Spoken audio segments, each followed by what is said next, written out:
La fe no es para destruir a la gente, la fe es para edificar, para ayudar, para bendecir. Luego, esta gente tenía una fe distorsionada completamente. Y sería muy bueno que nosotros nos preguntáramos de vez en cuando qué tipo de fe tenemos. Porque vemos que estos discípulos tienen una fe muy grande, incluso hasta para proponerle al Señor, orar para que caiga fuego del cielo, como hacía el profeta Elías en varias ocasiones durante su ministerio, pero que no es ni el momento, ni el lugar, ni muchísimo menos la voluntad de Dios que se esté utilizando la fe para semejante barbaridad. Luego aquí vemos, sí, fe, pero una fe distorsionada. Hay un texto en 2 de Timoteo 1:5 que menciona otro tipo de fe, y es un texto en el que el apóstol Pablo reconoce que la fe de Timoteo no es como la que él va a mencionar a continuación. 2 de Timoteo 1:5. Trayendo a la memoria la fe no fingida que hay en ti, la cual habitó primero en tu abuela Loida y en tu madre Eunice, y estoy seguro que en ti también. Analizando este texto, encontré que hay más de 43 traducciones diferentes de este término griego que se ha traducido en la versión Reina Valera como fe no fingida. Pero hay otras Biblias que en vez de poner fe no fingida, dicen fe verdadera, sincera, fe sin mezclas, fe sin hipocresía, fe nacida del corazón, fe sin disimulo, sin engaño. Incluso hay una versión alemana que dice fe sin máscara. Es un término que se emplea en 6 ocasiones diferentes en el Nuevo Testamento, y hay un versículo en Romanos que dice que el amor tiene que ser sin fingimiento. Exactamente igual que la palabra que emplea Pablo a la hora de referirse a la fe. Entonces hay una fe fingida. Parece que tiene, pero a la hora de la verdad eso no se puede considerar una fe auténtica. Entonces estamos viendo cómo la Biblia menciona y habla de personas que en un momento determinado pueden tener fe, pero no es la fe sana de la cual queremos hablar en esta noche y cómo conseguirla. Entonces hemos visto una fe distorsionada, una fe fingida, que no era el caso de Timoteo. Tenemos también en Santiago 2:26 una fe que no sirve para nada. Lo dice literalmente el texto. Vamos a prestar atención. Santiago 2, versículo 26. Porque como el cuerpo sin espíritu está muerto, así también la fe sin obras está muerta. Fe sin obras. Hay fe, pero no hay obras, luego está muerta. No sirve para nada. Entonces hay gente que puede tener una fe aparentemente muy grande, pero no hay obras. Esa fe no produce nada. Por lo tanto, dice Santiago, es una fe muerta. Y lo muerto, pues ya me contarás para qué sirve. Absolutamente para nada. Ya hay 3 tipos de fe: distorsionada, una fe fingida, una fe muerta, y hay una fe que quisiera contar un poquito de quién se trata. ¿Os acordáis del joven rico? Un chico que dice que había guardado todos los mandamientos de la ley, era muy escrupuloso, moralmente impecable, pero él notaba que le faltaba algo. Y le pregunta al Señor: Señor, ¿qué tengo que hacer para heredar la vida eterna? Y el Señor le propone un estilo de vida diferente, le habla de que tiene que romper con ese espíritu de materialismo que lo domina, le habla de que tiene que guardar los mandamientos, y él dice: yo todo esto lo he guardado. Luego vemos que muchos escribas y fariseos, incluido en el joven rico, eran personas de fe, pero era una fe religiosa, mecánica. Hay que orar, oramos. Hay que leer, leemos. Hay que ayunar, ayunamos. Hay que congregarse, me congrego. Pero el Señor no quiere que actuemos como si fuéramos máquinas, hermanos. Que no seamos como robots, que hacen las cosas pero sin sentimiento, sin pasión, sin ganas, sin deseo. Las hacen, pero no hay vida en lo que hacen. Digamos que es una fe religiosa. Sin embargo, volvemos al texto de Tito capítulo 2, donde el apóstol Pablo dice que los creyentes tienen que tener una fe sana. Quédense con eso, una fe sana, que no está enferma, que no está distorsionada.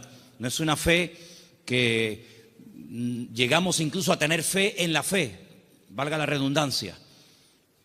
Conocen la película de la lámpara de Aladino, ¿no? Esa lamparita que la frotan, sale un genio y el objetivo del genio es cumplir los deseos de aquel que tuvo la suerte de encontrar la lámpara de Aladino. La fe no es la lámpara de Aladino. No tenemos que tener fe en nuestra fe. Dice el Señor, tened fe en Dios. ¿Cuántos dicen amén? Antes de ver las características y cómo se puede tener una fe sana, quiero llevarles a Mateo capítulo 8, donde vais a ver cómo el Señor sabe perfectamente qué nivel y qué calidad de fe tenemos. En Mateo capítulo 8, a partir del versículo 5, se relata la historia de una visita de Jesús a un pueblo llamado Cafarnaún, que significa el pueblo de Naún. Y en el versículo 5 dice que Jesús entró en Cafarnaún y vino a él un centurión. Luego no es un judío, es un gentil. Y este centurión, que era una especie de capitán, viene rogándole y le dice: Señor, mi criado está postrado en cama, paralítico, gravemente atormentado. No es un hombre insensible, no es un hombre arrogante como la mayoría de los romanos de la época. Es un hombre que viene pidiendo ayuda. Y viene pidiendo ayuda a un judío. Luego aquí hay un acto de humildad muy grande. Y le dijo el Señor: yo iré y le sanaré. Versículo 8. Respondiendo el centurión le dijo: Señor, no soy digno de que entre bajo mi techo. Solamente di solamente la palabra y mi criado sanará. Esto es tremendo. Porque también yo soy hombre bajo autoridad y tengo bajo mis órdenes soldados. Y le digo a este: ve y va. Y le digo a otro: ven y viene. Y a mi siervo: haz esto, y lo hace.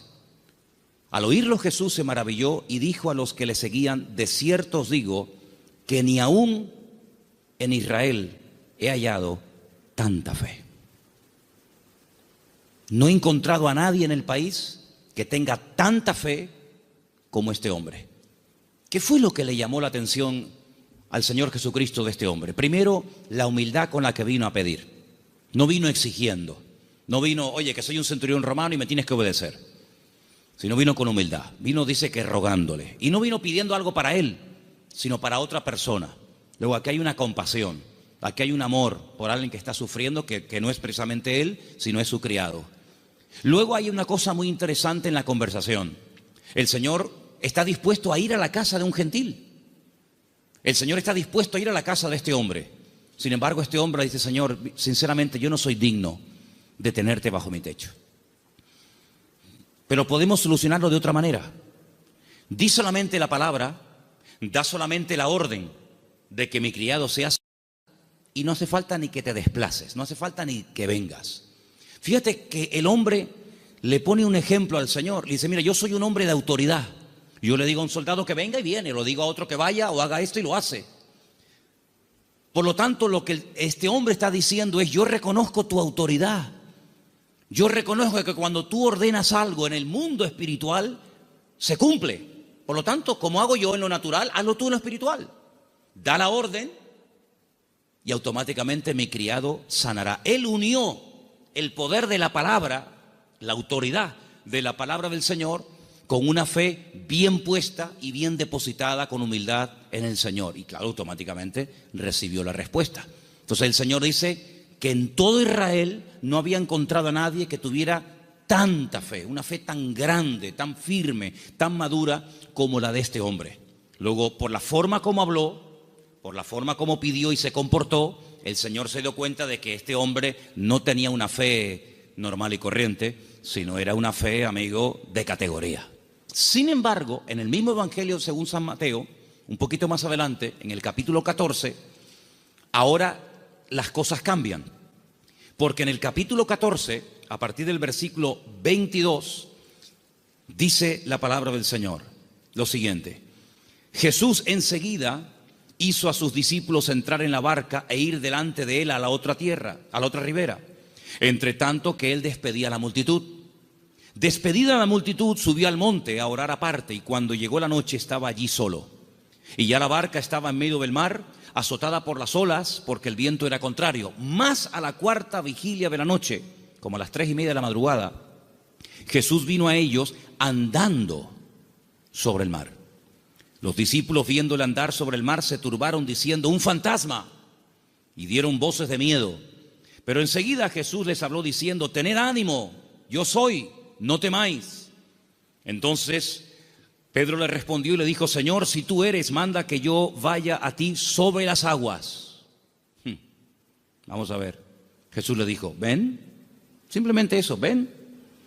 Él, descendiendo de la barca, andaba sobre las aguas para ir a Jesús. Pero, ay amigos, los peros. Al ver el fuerte viento tuvo miedo y, comenzando a hundirse, dio voces diciendo: Señor, sálvame. Al momento Jesús, extendiendo la mano, asió de él y le dijo: hombre de poca fe. Poca fe. Capítulo 8 le dice al centurión: grande, grande es tu fe. Queda maravillado, queda impactado el Señor al ver el nivel de fe que tenía aquel hombre. Sin embargo, a este le dice: hombre de poca fe. Hay otro pasaje muy interesante en los evangelios, ustedes lo conocen perfectamente, donde Jesús está predicando en una casa. Dice la Biblia que fuera hay unos amigos de un paralítico que no pueden entrar. Conocen la historia, ¿verdad? Dice que se suben al techo, no se desaniman, no dicen: bueno, vengamos otro día, tal vez otro día ya no está. Nada los detiene, nada los frena. Descienden al paralítico entre ellos. Y dice la Biblia literalmente: al ver Jesús la fe de ellos. No habla de la fe del paralítico. Al ver Jesús la fe de ellos, le dijo al paralítico, y todos conocemos el resto de la historia. Luego, tal vez nosotros no podemos ver la fe, ni siquiera la nuestra, pero el Señor sabe perfectamente qué nivel de fe tenemos. La fe que tenemos que tener no es una fe cualquiera. No es esa fe que creemos que es una especie de, como dije antes, de lámpara de Aladino o de llave maestra que todo lo puede y todo lo abre. No. Tiene que ser una fe sana. Pero ¿cómo se llega a tener esa fe sana? ¿Cuáles son las características de una fe sana verdaderamente en el Señor? Vamos a ver la primera característica que tiene que tener una fe sana. Primera de Pedro, capítulo 1, del 3 al 9. ¿Lo tienes, Vanessa? Vamos a prestar atención a Primera de Pedro 1, del 3 al 9. Bendito el Dios y Padre de nuestro Señor Jesucristo, que según su grande misericordia nos hizo renacer para una esperanza viva por la resurrección de Jesucristo de los muertos, para una herencia incorruptible, incontaminada e inmarcesible, reservada en los cielos para vosotros, que sois guardados por el poder de Dios mediante la fe para alcanzar la salvación que está preparada para ser manifestada en el tiempo postrero, en lo cual vosotros os alegráis, aunque ahora, por un poco de tiempo, si es necesario, tengáis que ser afligidos en diversas pruebas, para que sometida a prueba vuestra fe, mucho más preciosa que el oro, el cual, aunque perecedero, se prueba con fuego, sea hallada en alabanza, gloria y honra, cuando sea manifestado Jesucristo, a quien amáis sin haberle visto, en quien creyendo, aunque ahora no lo veáis, os alegráis con gozo inefable y glorioso, obteniendo el fin de vuestra fe, que es la salvación de vuestras almas. Amén. ¿Os dais cuenta? La primera característica de una fe sana es que tiene que ser probada. Si no quieres tener una fe probada, jamás sabrás qué tipo de fe tú tienes. Mientras no hay problemas, no se sabe si verdaderamente tú eres una persona madura o inmadura. No se sabe. Es como cuando antiguamente te entregaban la cartilla cuando terminabas de hacer el servicio militar y te ponían comportamiento, bueno, malo, excelente, regular, lo que fuera, disposición a la hora de actuar o en fin, las distintas, digamos, no materias, sino las distintas características que se pretendía o se suponía que había en un soldado. Generalmente, a menos que fuera tiempo de guerra, el apartado del valor se dejaba en blanco, porque no hubo ocasión de mostrar el valor. La obediencia sí, la fidelidad, la puntualidad, digamos la uniformidad, pero el valor era una casilla que se dejaba en blanco. Ahora, si hay una guerra, si te tienes que jugar la vida, si tienes que salir a campo abierto, entonces se sabe si ese soldado tenía o no tenía valor. Con la fe es exactamente igual. Si no hay pruebas, pues sí, tengo fe. Pero amigo, y cuando llegaron las pruebas, ¿cómo reaccionó usted ante el primer problema que le vino después de conocer al Señor? Porque nosotros reaccionamos de una manera antes de conocer al Señor que no puede ser la misma después de conocer al Señor. ¿Cómo, por ejemplo, reaccionó Job? Job no era judío, Job era un gentil, pero tenía tan clara su confianza y su fe en el Señor que después de las pruebas aún estaba mejor que antes de las pruebas. Antes de las pruebas era un hombre rico, la vida le sonrió, tenía hijos, matrimonio que funcionaba perfectamente, aparentemente, tierras, criados, prestigio, casas, un patrimonio increíble y no había ningún problema.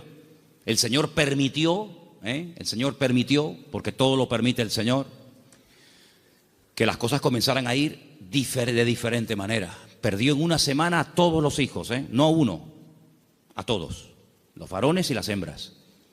Perdió todos los animales, eso era una tragedia en aquel tiempo. Las cosechas se le pudrieron, la mujer se le volvió en su contra, él cayó enfermo, las casas se le derrumbaron, los amigos, ni te cuento.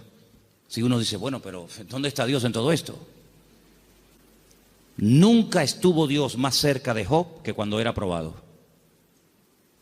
Cuando más cerca Dios estuvo de Job y cuanto más cerca Job estuvo del Señor fue en el tiempo de la prueba. En ningún momento se quejó.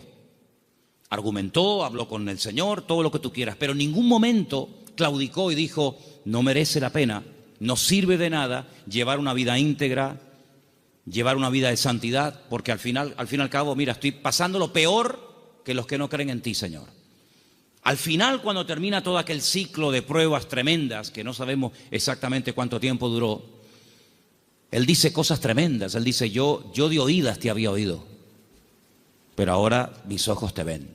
Ahora es cuando yo verdaderamente he conocido qué tipo de Dios, qué naturaleza es la de mi Dios. Ahora he experimentado la fidelidad de Dios. Ahora he experimentado la sanidad del Señor. Ahora he experimentado el consuelo del Señor. Y por eso, claro, él dice esa famosa leyenda, esa famosa frase, aunque Dios me mate, lo voy a seguir adorando, porque yo sé que mi Redentor está vivo. Entonces las pruebas no lo destruyeron, al contrario, lo fortalecieron de tal manera que al final él tiene que orar por los demás y nadie por él, porque solamente venían a cuestionarle, a criticarle, a poner el dedo en la llaga y bueno, a decir todo tipo de barbaridades. Por lo tanto, la fe sana, la fe verdadera, tarde o temprano, ha de ser probada. Y dice la Biblia que la actitud que tenemos que tener ante las pruebas es de gozo. No es encima, ¿sí? Encima. Tener por sumo gozo cuando os halléis en diversas pruebas, sabiendo que la prueba de vuestra fe produce paciencia. Porque una fe, para que sea sana, tiene que tener un ingrediente indispensable y es paciencia. La fe sin paciencia puede convertirse en temeridad. Y tú dices, pero la fe tiene que ir acompañada de paciencia. Hombre, claro, si no se termina convirtiendo en desesperación. No entiendo nada. Oro, pido con fe y no recibo. ¿Pero cómo es esto?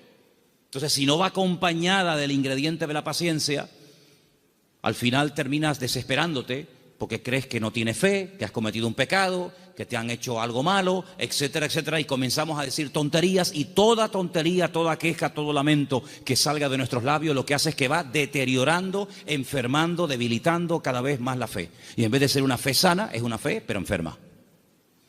Entonces, vemos que la característica de una fe sana es que ha sido probada por el fuego. Es interesante notar que hay un momento en el que el Señor le dice a Pedro, Pedro, Satanás ha venido para pedirme permiso porque os quiere zarandear como al trigo. Eso es una revelación de parte del Señor, porque en ningún momento encontramos en los evangelios a Satanás hablando con Cristo pidiéndole semejante cosa. Eso es una revelación que el Señor contó. En esas cosas que le ocurrían a nivel personal al Señor, dice, Él os va a zarandear como el trigo, pero yo ya he rogado previamente por ustedes para que vuestra fe no falle. Y una vez que seáis confirmados, vete y confirma a tus hermanos. En otras palabras, el Señor no descarta en ningún momento que un creyente en algún momento determinado de la vida pueda ser sacudido o pueda ser zarandeado, es decir, probado. Y entonces ahí esa fe se puede demostrar y comprobar si verdaderamente la fe que usted tiene es una fe a prueba de bombas o es una fe que le dura hasta la primera prueba.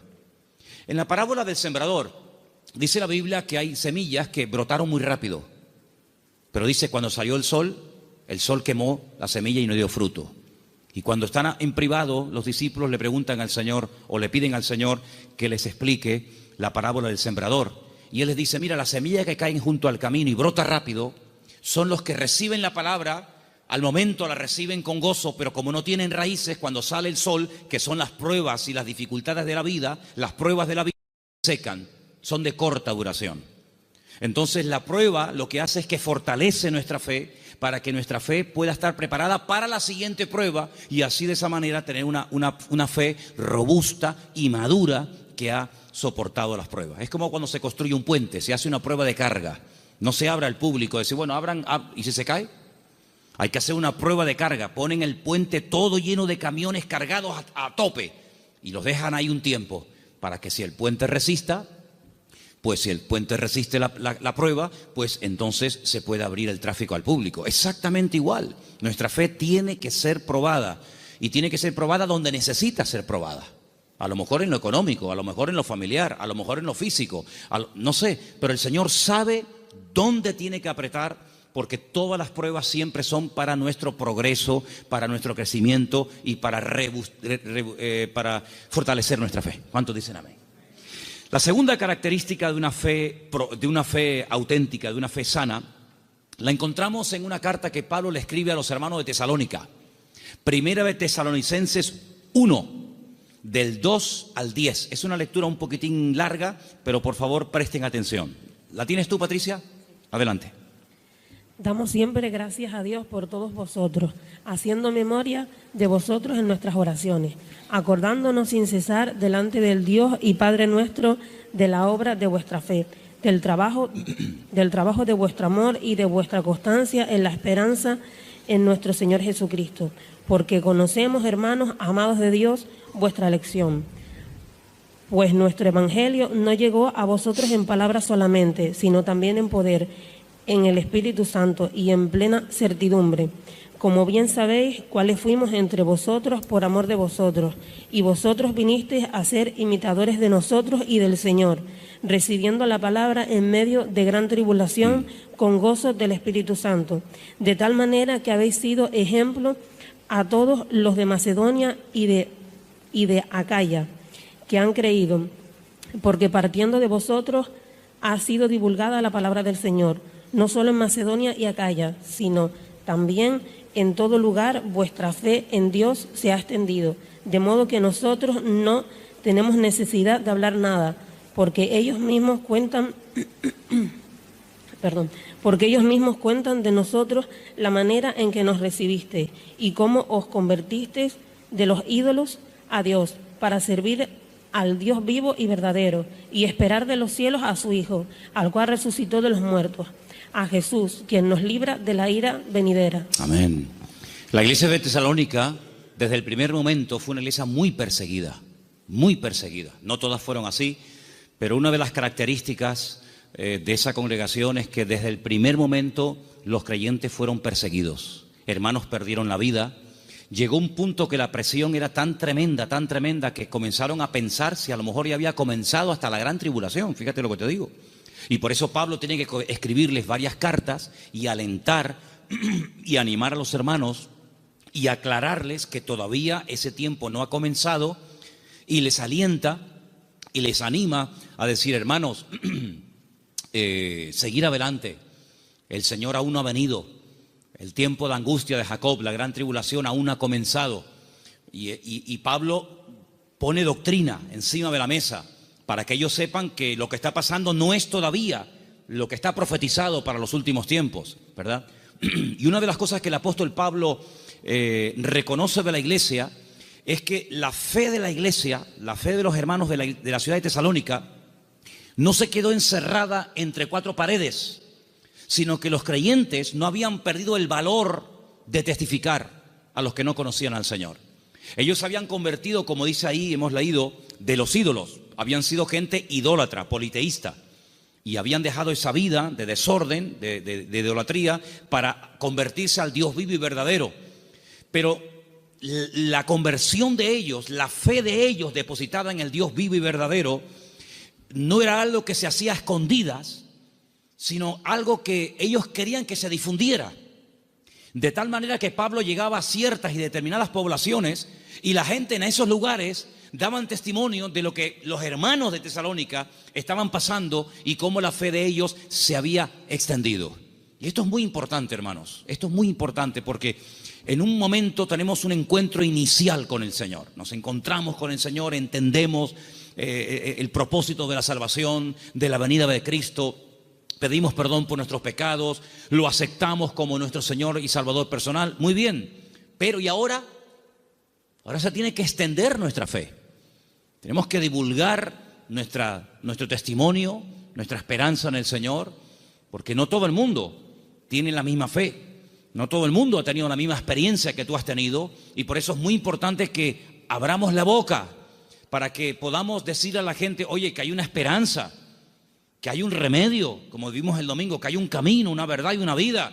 Y los tesalonicenses no dijeron, bueno, mira, vamos a quedarnos callados porque nos están maltratando, nos están matando, nos están torturando. No importa, vamos a seguir hablando, vamos a dar testimonio de la fe en nuestro Señor Jesucristo. Esa es otra característica indispensable de una fe sana, que no solamente soporta la prueba con gozo y que la utiliza como plataforma para crecer y para acercarse más al Señor, sino que además es una fe que no es muda, no es una fe invisible. Usted sabe que la tiene, pero nadie se ha enterado en la familia, nadie se ha enterado en el barrio. No, yo abro mi boca y extiendo y proclamo la fe, la obra que el Señor ha hecho en mi vida. Esa es otra característica de una fe sana. Un creyente que no testifica no es normal. No es creyente que un creyente que tiene el gozo del Señor y que ha pasado de muerte a vida, pasen los días, las semanas y se le pase la vida y no comparta su fe y su testimonio con nadie. Eso no es una fe sana, es una fe enferma. Otra característica de una fe sana, quiero leer en Santiago, voy a leer este pasaje yo, si no les importa, en capítulo 2, a partir del versículo 14, donde Santiago habla de algo muy importante relacionado con la fe. Dice, hermanos míos, Santiago 2:14, ¿de qué aprovechará si alguno dice que tiene fe y no tiene obras? ¿Podrá la fe salvarle? Si un hermano o una hermana están desnudos y tienen necesidad del alimento de cada día, y alguno de vosotros les dice, id en paz, calentaos y saciaos, pero no les dais las cosas que son necesarias para el cuerpo, ¿de qué aprovecha? No, hermanos, déjenme que diga esto. Decimos, bueno, pero ¿no es el Señor el que suple nuestras necesidades? Sí, pero muchas veces el Señor puede suplir nuestras necesidades a través de nuestros hermanos. A veces cuando veo a un señor mayor o a alguna persona en un parque, en una plaza, dándole de comer a los pajaritos o a las palomas, a mí siempre me viene a la cabeza el texto que dice, hombres de poca fe, mirad las aves del cielo que ni siembran ni hilan, ¿no las alimenta vuestro Padre Celestial? Y yo digo, fíjate, este hombre sin darse cuenta, o a lo mejor sí, no sé, está siendo un instrumento que hoy el Señor está utilizando. Él cree que le sobraban unas miguitas de pan duro y las trae al parque para entretenerse, pero él no se está dando cuenta de que ese montón de pájaros, el Señor los está alimentando a través del detalle de este hombre. Entonces puede ser que el Señor te puede utilizar a ti en un momento determinado y a través de tu vida, cubrir la necesidad, suplir la necesidad de algún hermano. Entonces dice, así también la fe, si no tiene obras, es muerta en sí misma. Una de las fe que comentamos antes. Versículo 18. Pero alguno dirá, tú tienes fe, yo tengo obras. Muéstrame tu fe sin tus obras y yo te mostraré mi fe por las obras. Tú crees que Dios es uno y bien, haces bien. También los demonios creen y tiemblan. Mas ¿quieres saber esto, hombre vano, que la fe sin obras es muerta? ¿No fue justificado por las obras nuestro padre Abraham cuando ofreció su hijo Isaac sobre el altar? ¿No ves que la fe actuó juntamente con sus obras y que la fe se perfeccionó por las obras. Y se cumplió la escritura que dice, Abraham creyó a Dios y le fue contado por justicia y fue llamado amigo de Dios. Vosotros veis pues que el hombre es justificado por las obras y no solamente por la fe. Asimismo también Rahab la ramera no fue justificada por las obras cuando recibió a los mensajeros y los envió por otro camino, porque como el cuerpo sin espíritu está muerto, así también la fe sin obras está muerta. Luego, una característica de una fe sana, que es lo que nos interesa y estamos hablando esta noche, es que es una fe que produce, una fe que hace obras. No es una fe teórica. No, yo creo pero no hago nada. No, es una fe que hace obras. ¿Cómo se sabía que Abraham tenía fe en el Señor? Bueno, pues yo estaba justamente leyendo hoy ese pasaje y dice la Biblia que este hombre viaja desde el sur de Israel, desde una ciudad llamada Beersheba, recorre todo el desierto del Negev, llega hasta el monte Moria, allí en Jerusalén, y antes de llegar deja a unos criados y le dice, bueno, guárdeme aquí el asno, el burrito, que dice, iremos, adoraremos y volveremos. Y a veces seguimos leyendo el pasaje y nos olvidamos de decir, no, espérate un momento, mira lo que acaba de decir. Iremos, adoraremos y volveremos. Pero ¿cómo dice volveremos si Abraham sabe que tiene que subir al monte Moria y sacrificar, es decir, matar a su hijo Isaac? Dirás en todo caso, volveré. La Biblia dice que Abraham tenía tanta fe en el Señor que creía que si mataba a su hijo Isaac, el Señor se lo podía resucitar y volverlo a tener con él. Y en cierto sentido, eso fue lo que pasó. No lo mató, sabemos el resto de la historia, pero él en su corazón lo había sacrificado antes de subir al monte Moria. ¿Se da cuenta?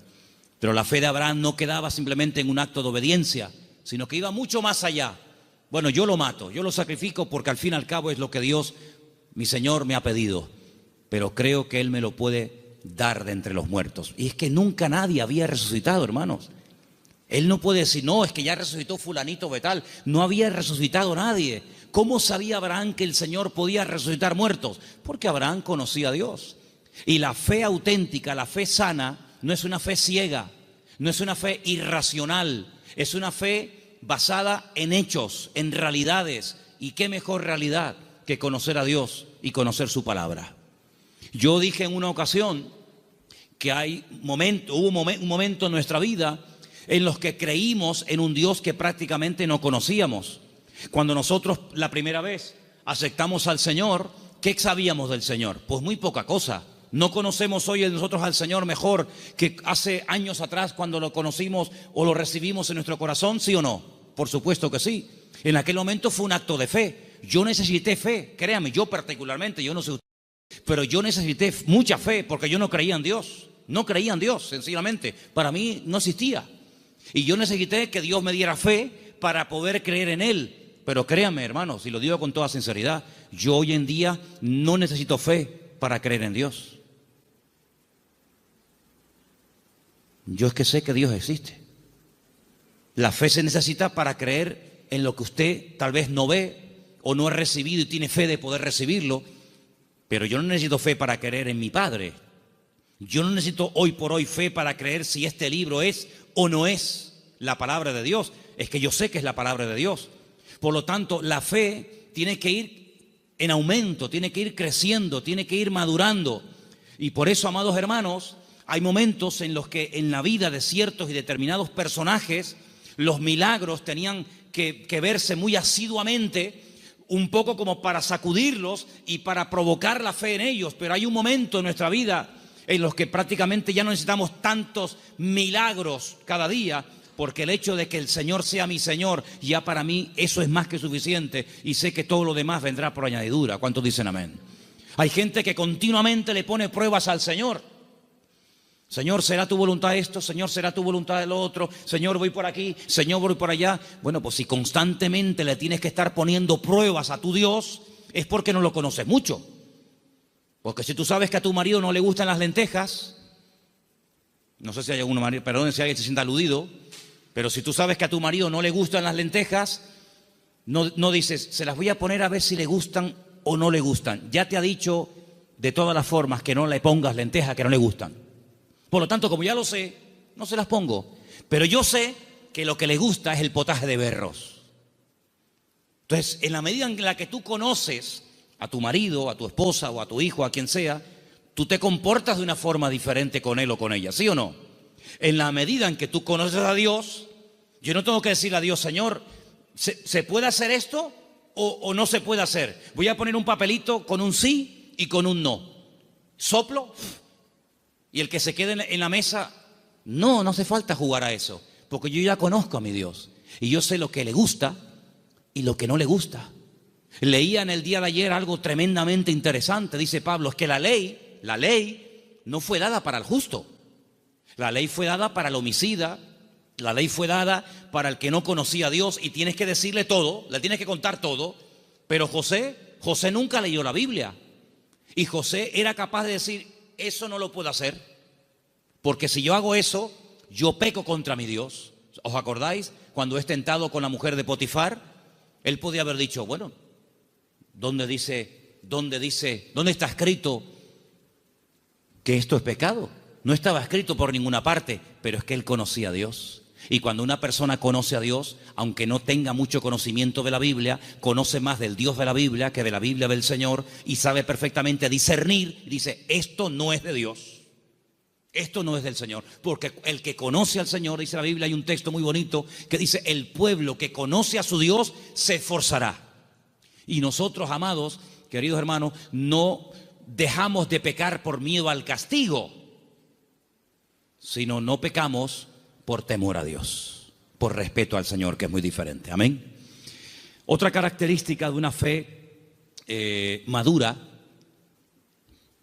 tal vez le puede sorprender esta frase, es que no tiene miedo a las aventuras. En Génesis capítulo 12, quiero que vean este pasaje conmigo. Génesis capítulo 12, versículo 1. Hay una palabra aquí muy bonita que la hemos leído en muchas ocasiones. Dicen que el padre de Abraham era, ¿cómo se llamaba el padre de Abraham? Hola.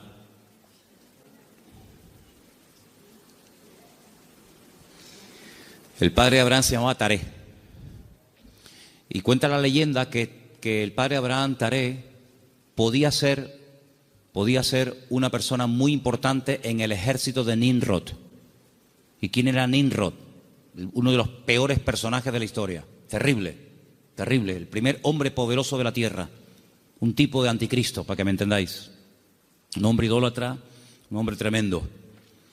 Y hay muchas leyendas y muchas historias, no solamente en el pueblo de Israel, sino en el mundo árabe y en otras culturas que hablan mucho de Abraham, porque Abraham es el personaje que le cae bien a todo el mundo. Le cae bien a los árabes, le cae bien a los cristianos, le cae bien a los judíos. Es un personaje que todo el mundo lo quiere. Es el padre de todos. Y hay una leyenda que dicen que un día el padre de Abraham, que era vendedor también de ídolos, se fue y dejó a Abraham al cargo de su tienda de imágenes. Y Abraham rompió todos los ídolos de su padre menos uno. Y cuando el padre viene, le pregunta al hijo, hijo, ¿pero qué has hecho? Me has roto todos los ídolos, todas las imágenes. Y le dice, no, lo que pasa es que vino una señora con un plato de comida para ofrecer una ofrenda a los ídolos y como este ídolo, que es el más poderoso que tú tienes, no quería compartir la comida con los demás, los destruyó a todos y se comió la comida a él. Y le dice el padre, pero hijo, ¿qué cuento me estás contando? Si son ídolos de piedra, son incapaces de hacer esto. Y Abraham le dice, pues papá, si tú mismo has reconocido que son ídolos de piedra que no puedan hacer esto, ¿por qué los adoras? Es una leyenda que cuentan los árabes, ¿no? Hablando acerca de la fe de Abraham.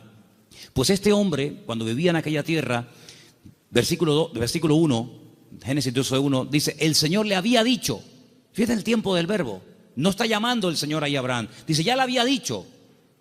Es como, oye, que ya te he dicho, ya te lo dije el otro día, te lo estoy recordando. Ya el Señor le había dicho a Abraham. ¿Qué le había dicho? Vete de tu tierra, de tu familia o parentela, de la casa de tu padre, a la tierra que yo te mostraré. Fíjate que el primer verbo está en pasado y el último está en futuro. Ya le había dicho el Señor a la tierra que yo te mostraré.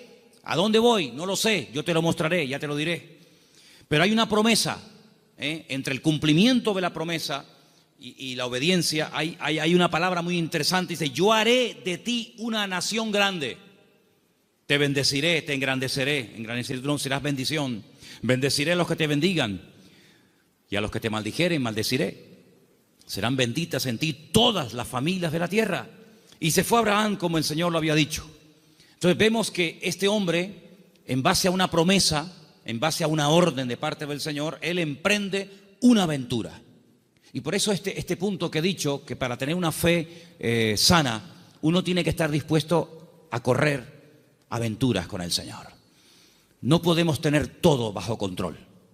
Hay creyentes que todo lo quieren tener bajo control. Y eso es totalmente imposible. Quiero tener bajo control las facturas, lo que tengo que pagar, lo que tengo que hacer, lo que tengo que decir. Tengo que tener...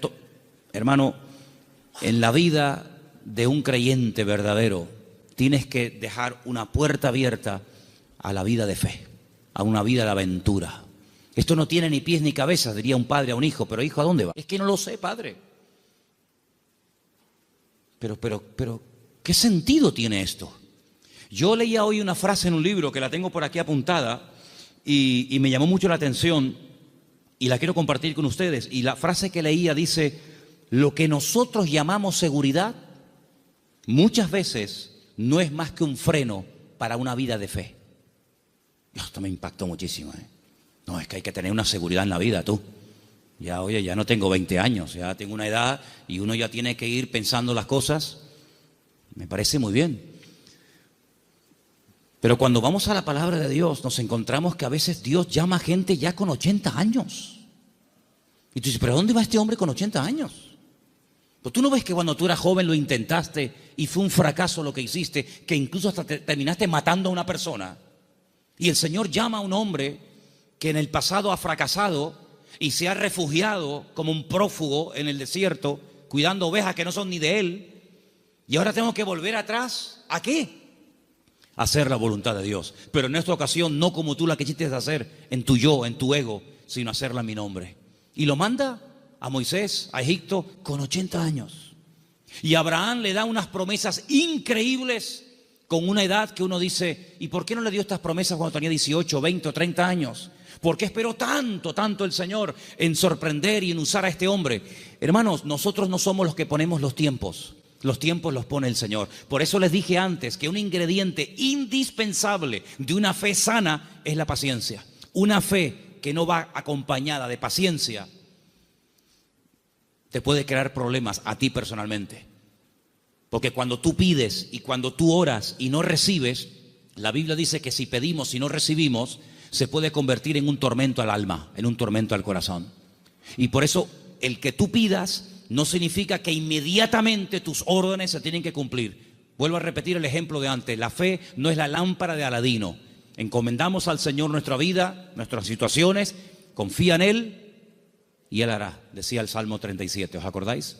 Entonces, una fe sana tiene que ser probada, tiene que extenderse, no puede quedar ahí reducida, anclada, encerrada herméticamente en tu vida. Es una fe que produce obras, es una fe que es que por lo que haces se nota que tiene fe. Hombre, vamos a ver, un hombre que está dispuesto a sacrificar a un hijo, ¿qué más prueba que ello? Cuando le dice el Señor a ese hijo el día de mañana, quédate en Beersheba y siembra en el desierto, y este hombre siembra en el desierto y no cuestiona a Dios diciendo, oye, pero ¿cómo que siembra en el desierto? Esto es un disparate, esto es una locura. ¿Cómo voy a sembrar la semilla? ¿Cómo voy a sembrar semillas en arena? Y el hombre lo hace y Dios lo prospera, ¿verdad? Vemos en la Biblia que hay momentos en los que Dios le dice a la gente, oye, ¿tú estás dispuesto a ir en contra de la corriente? ¿Tú estás dispuesto a hacer lo que yo te diga, aunque aparentemente sea un disparate?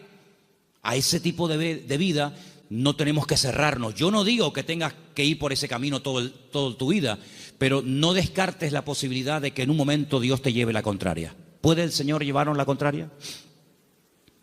¿Puede el Señor sorprendernos a estas alturas? quiero decirles algo que llevo tiempo queriendo decirlo y siempre se me olvida.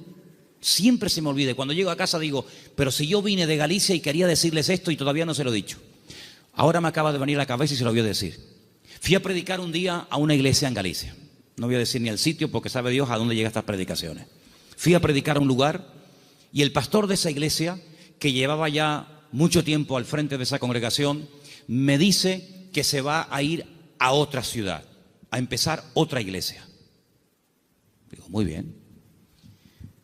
Y él sigue hablando y me dice, es que esta iglesia en la que yo ya he estado años, yo creo que ya ha dado todo lo que tenía que dar.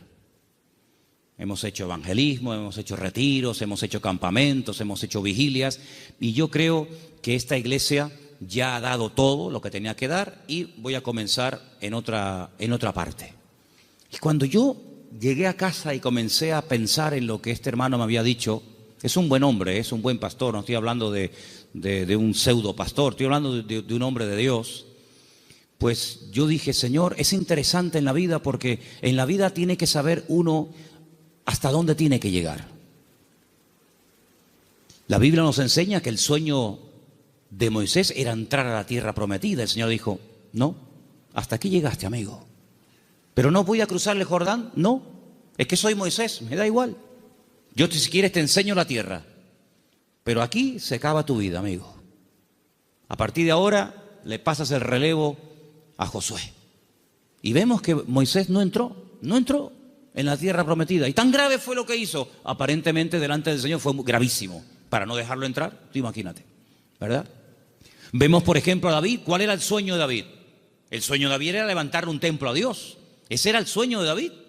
¿Se lo había pedido el Señor? No. De hecho el Señor le dice a través del profeta Natán, le dice, ¿dónde me vais a meter a mí? Si el cielo es mi trono y la tierra es el estrado de mis pies, ¿qué casa me vais a construir a mí? Pero si quieres hacerla. Sin embargo, vemos que el Señor no le permitió. El que verdaderamente tenía ganas de levantar el templo, no lo pudo levantar. Su hijo fue el que lo levantó. Entonces, él entendió que su vida no era, o el sueño de su vida no se iba a cumplir, sino que era su hijo el que iba a levantar el templo. Luego, uno tiene que saber hasta dónde puede llegar. Porque, hermanos, seamos sinceros. Si analizamos, por ejemplo, la vida de José, un hombre de fe, un hombre obediente, vemos que sí, él había recibido una revelación cuando era jovencito de lo que sería su vida. Pero si aquellos sueños que él tuvo de pequeño no le ayudaba en cierto sentido el faraón a poder cumplirlos, pues se pudriría en la cárcel. Luego otra persona tuvo que soñar para que sus sueños personales, la revelación de parte del Señor a él, se pudiera hacer realidad.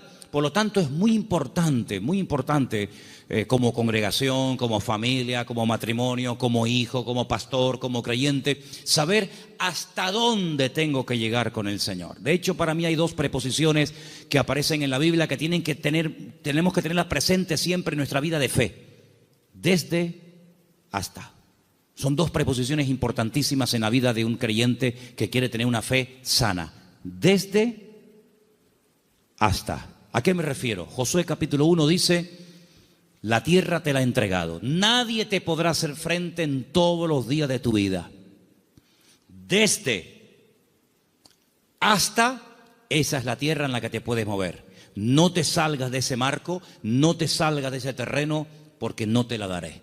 De hecho, ha habido momentos en la historia en los que Israel ha conquistado terreno que tiempo más tarde ha tenido que devolver, porque no entraba dentro del desde, hasta, ¿verdad? Cuando en una de las guerras conquistó la famosa península del Sinaí, la península del Sinaí no entraba dentro de las promesas del Señor y la tuvo que devolver, ¿verdad? Y sabemos que la península del Sinaí no pertenece a Israel. Por lo tanto, como creyentes tenemos que saber cuáles son nuestras limitaciones, qué tipo de fe tenemos y con ese tipo de fe trabajar y movernos en el Señor. Porque dice la Biblia que no a todos se nos ha dado la misma fe, ni los mismos dones, ni el mismo conocimiento, ni los mismos talentos. Por lo tanto, cada uno tiene que, dice, examinarse a sí mismo y decir, bueno, a mí el Señor no me ha llamado a predicar, pero así a mí el Señor sí me ha llamado a servir o a colaborar. Tal vez el Señor a mí no me ha llamado al ministerio musical, pero me ha llamado o me ha capacitado o me estoy preparando para el ministerio de enseñanza o para el ministerio, digamos, para otras culturas. Cada uno de nosotros tiene que examinar su fe y ver a sí mismo qué estás haciendo con el nivel de fe que tú tienes. Hay una característica que yo quisiera que leamos algunos versículos. No sé si lo tienen ustedes ahí, Patricia. Hebreos 11, ¿sí? Del 8 al 10. Porque antes dije algo que quiero que te lleves esta tarde grabado en tu corazón. Incluye la paciencia en tus oraciones. Incluye la paciencia en tu fe. Si no incluyes la fe, la paciencia en la fe que tienes, lo puedes pasar mal, porque va a haber un momento en el que te vas a pelear con Dios, te puedes desanimar, porque dices, Señor, estoy orando con fe, estoy orando conforme a tu voluntad y no veo resultados, pero es que la fe tiene que ir acompañada de la paciencia. Vamos a leer dos textos y con ellos terminamos. Hebreos 11, del 8 al 10, por favor. Por la fe, Abraham, siendo llamado, obedeció para salir al lugar que había de recibir como herencia, y salió sin saber a dónde iba. Por la fe, habitó como extranjero en la tierra prometida, como en tierra ajena, morando en tiendas con Isaac y Jacob, coherederos de la misma promesa, porque esperaba la ciudad que tiene fundamentos, cuyo arquitecto y constructor es Dios. Esperaba en esa búsqueda, esperaba la ciudad cuyo arquitecto y fundador es Dios. Ahí el verbo está en un imperfecto progresivo. Es decir, espero, pero no de brazos cruzados, a ver qué pasa. No, espero y me muevo en esa espera. ¿Me explico? Me muevo en fe. Aún no he recibido lo prometido. ¿Estará aquí la ciudad cuyo arquitecto y fundador es Dios? ¿Está aquí? ¿No? Vámonos para allá. Y se iba a otro lugar, acampaba. Yo lo que busco es la ciudad que ha construido mi Dios. Una ciudad firme, estable. Vivo en tiendas de campaña, pero no importa, yo estoy buscando una ciudad que tiene fundamentos. Pasaba un tiempo, aquí no es. Bueno, dice la Biblia, y esto es un misterio tremendo, que dice que la llegó a ver. La llegó a ver y la saludó, como diciendo, algún día yo estaré allí. Yo les dije una vez que a mí me llamó muchísimo la atención, porque esto es algo que dice el Nuevo Testamento. Esto no lo dice el Antiguo Testamento. La Biblia no dice en el Antiguo Testamento en ninguna parte que Abraham buscaba la ciudad cuyo arquitecto y fundador es Dios. Eso no lo dice en ninguna parte. Eso lo dice el Nuevo Testamento en la carta a los Hebreos. Luego hay una transmisión oral, cosas que se contaban de padres a hijos, de generación en generación, que no están escritas en la Biblia, pero que llegaron hasta los tiempos del Señor Jesucristo, y el que escribió la carta a los Hebreos, que puede ser Pablo, Apolo, Lucas o quien fuera, él, inspirado por el Espíritu Santo, dice en la carta, si fuera mentira, Dios no le hubiera permitido que lo escribiera, que Abraham lo que en el fondo buscaba no era agua en el desierto. Lo que él buscaba era una ciudad cuyo arquitecto y fundador es Dios. Y tú dices, ¿qué ciudad es esa? ¿Qué ciudad es? ¿Una ciudad que ha hecho Dios? Bueno, yo solamente conozco una. ¿Cuál es? Pues la Nueva Jerusalén, ¿sí o no? No hay otra. Bueno, pues cuando hemos ido muchas veces a Israel, en el famoso Museo del Templo, pues resulta que al principio ustedes saben que hay unas habitaciones que te van explicando la historia de la Biblia con unos cuadros gigantes, unos cuadros enormes. No dejan sacar fotografías, no dejan hacer películas, pero bueno, yo lo tengo aquí grabado en mi cabeza. Y hay un cuadro enorme que yo me quedé mirando, digo, esto es increíble, ¿eh? Se ve. Son allá, claro, ya Isaac no era un niñito de 4, Isaac tenía entre 35 y 40 años cuando va al monte Moria con su padre. Algunas veces la gente se imagina que ven mi niño, ven bonito, ven, ponte aquí. No, Isaac era un hombre ya hecho y derecho. Y lo pone sobre el altar y se ve el altar de piedras con Isaac amarrado de pies y de manos. En el fondo se ve unas zarzas con un carnero allí enroscado. Se ve a Abraham con el puñal en alto, pero él está mirando al cielo, y es a lo que voy, y se ve en el cielo el templo de Jerusalén, todo como si fuera de oro, se ve el templo, y Abraham mirando el templo de Jerusalén. Por eso los judíos dicen que lo que Abraham vio en el monte Moriah fue el futuro templo de Jerusalén. y ese es el monte donde se construyó el templo de Jerusalén. Y yo, cuando miraba aquello, digo, pero si los judíos no leen el Nuevo Testamento, si los judíos tienen prohibido leer el Nuevo Testamento, ¿cómo saben ellos que Abraham allí en aquel sitio, según la versión judía, él vio el templo de Jerusalén? Y yo en el Nuevo Testamento veo que Abraham lo que vio fue la Nueva Jerusalén. Bueno, algo se tuvo que transmitir a lo largo de la historia, de boca en boca, ¿verdad? De generación en generación, que llegó hasta los tiempos de la Carta de los Hebreos, donde vemos que Abraham vio algo y dice que la vio. Entonces, amados hermanos, el nivel de fe de Abraham era algo tan espectacular que ¿cómo va a tener el temor de sacrificar a un hijo cuando sabe que Dios se lo puede resucitar? ¿Cómo va a tener el temor de dejar la herencia de su padre y quedar totalmente desheredado a la hora de salir del hogar cuando él sabe perfectamente lo que Dios le está prometiendo? La fe no tiene lugar a la duda, la fe es certeza, la fe es convicción. Ahora, si yo tengo un buen trabajo, pongamos un ejemplo sencillo de entender. Si yo tengo un buen trabajo, gano bien, estoy contratado fijo, tengo mis pagas, ya tengo una antigüedad, etcétera, etcétera, me va bien, me encuentro a gusto, y de repente me ofrecen otro trabajo, una de dos. O el que me ofrecen tiene que ser 1000 veces mejor que el que tengo,